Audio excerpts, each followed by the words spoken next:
We turn now to a warning about American taxpayer money possibly getting into the hands of terrorists. As chaotic and deadly as the U.S. withdrawal from Afghanistan was last year, it seemed the country had put Afghanistan and the $1 trillion we spent there behind us. But tonight, the Inspector General, who oversees money sent to Afghanistan, says not so fast. Rhonda? That's right, Brian. The people of Afghanistan are suffering terribly under their new rulers, the Taliban. Starvation, the collapse of medical services, women's rights trampled, and an economy in free fall. The U.S. has offered humanitarian aid, but this is a country with a legacy of corruption and a government tied to terrorists, Brian. We're joined now by John Sopko, the Special Inspector General for Afghanistan Reconstruction, who for the last decade has been watching what the U.S. has spent tens of billions of dollars and what's happened to that money. Mr. Sopko, we're out of Afghanistan now, but we're still sending hundreds of millions of dollars to Afghanistan. You're absolutely correct, and it's a pleasure to be here, Brian. We, meaning the U.S. government, because of the humanitarian crisis, have sent over $380 million.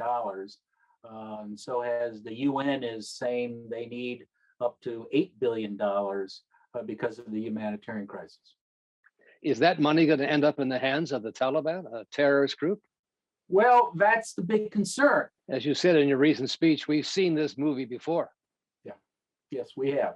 And the concern is that we're going to spend too much money and too fast in too small a country with too little oversight. And unless we're very careful, the money will be diverted and potentially lost and go to terrorists. As you look back on your decades running the Special Inspector General's office for Afghanistan, how much money do you think was wasted that went there of the tens of billions?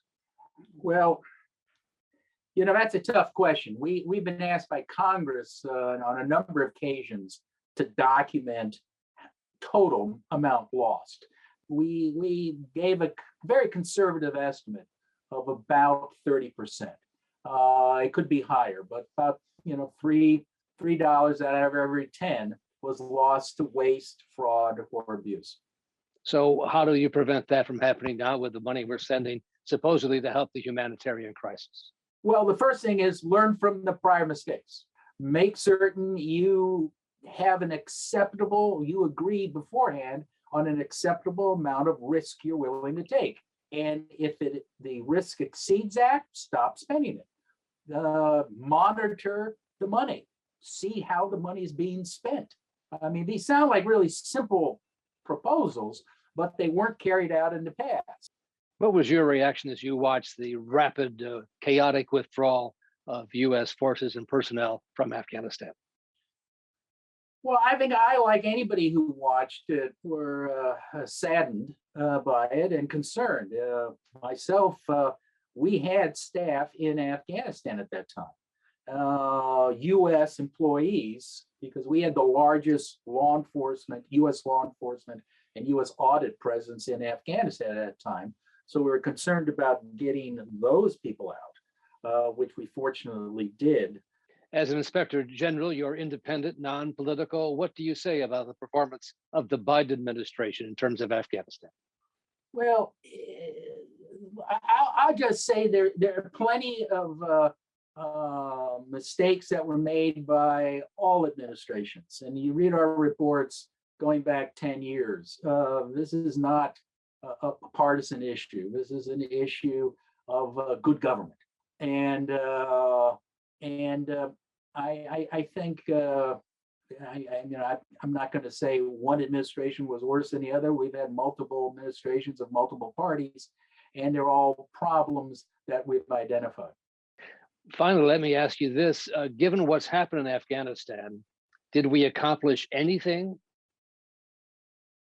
Yeah, we did accomplish quite a bit. Unfortunately, with the loss to the Taliban, a lot of those gains are in peril. And I think the most obvious one that your viewers would recognize is that we tried to bring some semblance of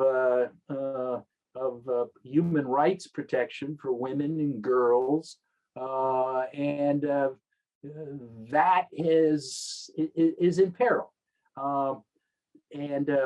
Because the Taliban, although they have said they respect women's rights, we really haven't seen much of that. So I think the gains we have made in healthcare, in education, those have all been,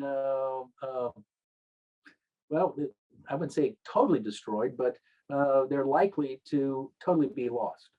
John Sopko, the Special Inspector General for Afghanistan Reconstruction, thank you so much for being with us here tonight. It's a pleasure to be here. Thank you. Up next, this week's winners and losers in the media. See if you agree with the choices made by the editors of Mediaite. You're watching Brian Ross Investigates on the Law and Crime Trial Network.